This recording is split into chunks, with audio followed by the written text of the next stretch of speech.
up, everybody? This is Michelle from Beat the Clock, and today I'm going to do a video that I've been wanting to do. So this channel is all about creating resources for you to think and to grow as a person. So I've been thinking and growing as a person, and during this pandemic, which everybody is looking at as a scary time, it's actually a perfect time to start your personal growth journey. So just kind of stay tuned, hang in with me, and I'll go over the 6 lessons I've learned over this quarantine.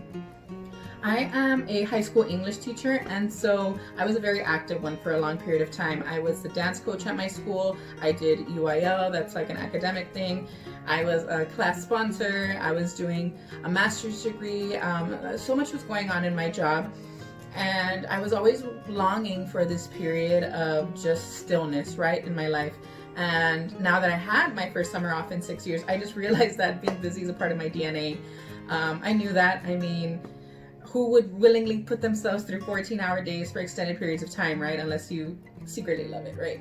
And so I guess because everybody was always like, slow down, I started to see that as a weakness of mine, being busy. But I've been busy this summer, and it's been very fruitful, So instead of apologizing for something that everybody's calling you out on, just own it. That's what I did, and it's proved to be very, very satisfying. So number 2, I really like structure. I always felt like, even though I was super busy, I was very off the cuff, right? And I would procrastinate sometimes because I was like, I'll get it together, and it's fine. Like, I always come in clutch for myself. But now that I've had some time to kind of structure my day, I realize that I do not always have to rely on that procrastination to get the adrenaline kick that I need to perform.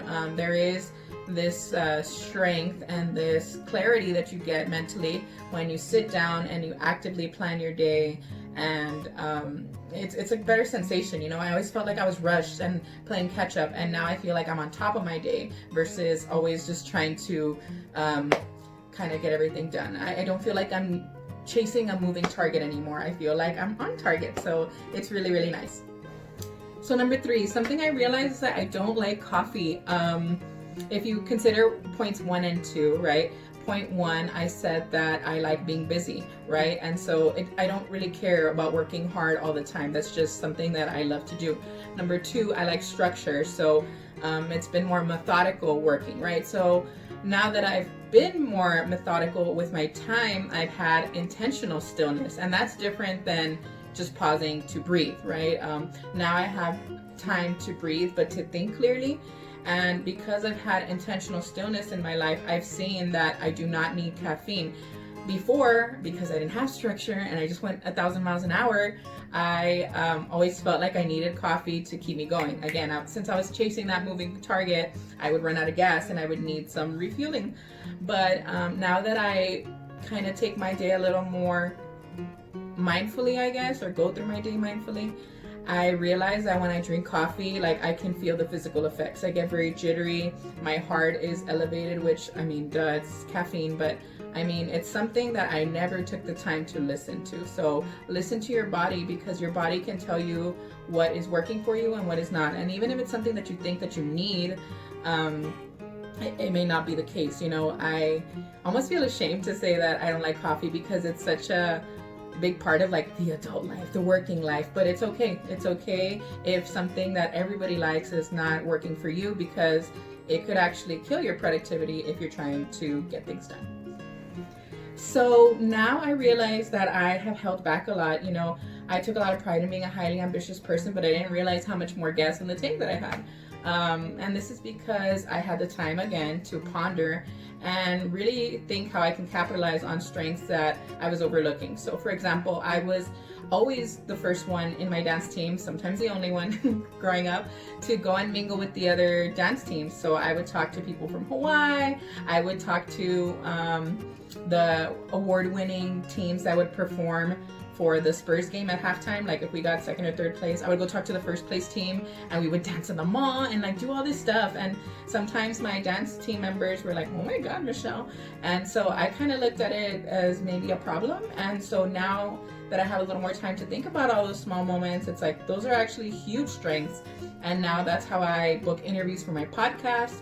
And that's how I'm forming all these connections that I would have otherwise not been able to. And it's just because I've always been I guess a bit of a weirdo, but just way more social. And even if I am weird, it's okay. I'll find my weird people or my tribe, and they'll appreciate it all the more. So something else that I realized was that I do not like a lot of stuff. I guess because I was so busy, stuff used to feel like I was seeing the fruits of my labor, right? I would buy something, and even though I couldn't appreciate it, I was like, well, that's the reward for working so hard. But now that I look around in my space, I realize that, you know, I don't need that many things. It's actually very frustrating for me to look around and see so much stuff and so much clutter.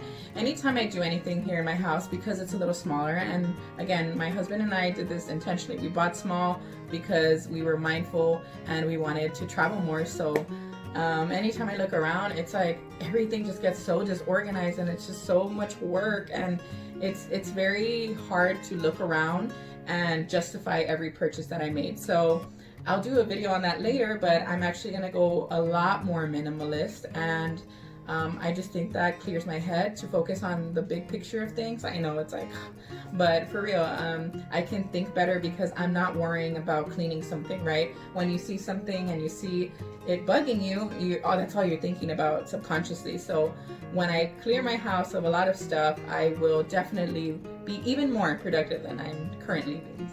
And the biggest takeaway I can say that I got from this pandemic summer is that it's all on us ultimately, everything, you know, for better or worse, you know, you can choose to go against regulations. You can choose not to. You can choose to look kind by wearing a mask, or you can choose to look like something else. And I don't really want to opinionate on it too much.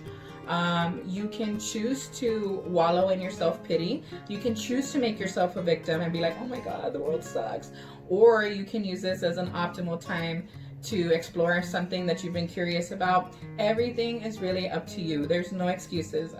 For school, if it's up to you to get up, it's up to you to work out, it's up to you to socialize and put yourself out there. Everything that we do in life, guys, is on us. And the moment that we stop victimizing ourselves, we are going to reach these kinds of levels we never dreamed of, because we are just reclaiming what's ours and reclaiming our ownership and autonomy over our lives. So yeah, those have been the best lessons that I've learned during this quarantine summer, and I'm honestly very, very happy about this. I wrote a blog post about it, and I'll put it in the comments, but I am a big traveler, and I always saw those traveling trips, as a way to unwind and to get this sort of clarity. So when I wrote that blog post, it was like a month in, and I just couldn't believe I could live so much from just being here in my office, you know. It's amazing what you can do when you just take the time to really sit back and reflect and kind of just invest in yourself. It sounds cheesy, but it's the best investment you can make. And even if the investment is by reading, even if the investment is by listening to a really good podcast episode, those are small incremental investments. So yeah, it's been a good summer, honestly, and I don't mean to be insensitive about anything that's gone on, and I'm sorry to you if you've experienced some sort of problems, but I've been very fortunate in that I've avoided all that.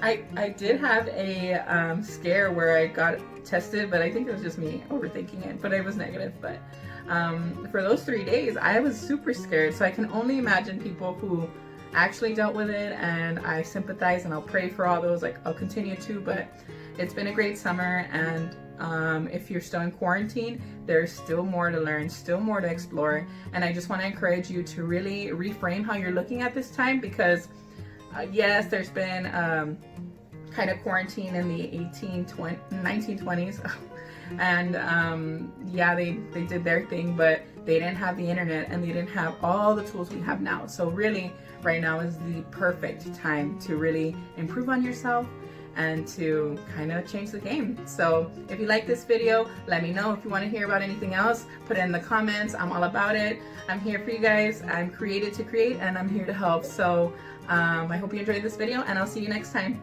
Remember, go beat the clock.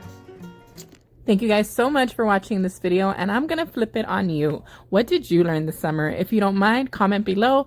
If you want to DM me, that's cool too. I'm all for either one. Just please reach out and let me know what your feedback is overall. I don't want to feel like I'm talking to a wall. Don't forget to stream Beat the Clock, the podcast. That's like the main thing here. I am clocking out here, but don't you clock out in your own life.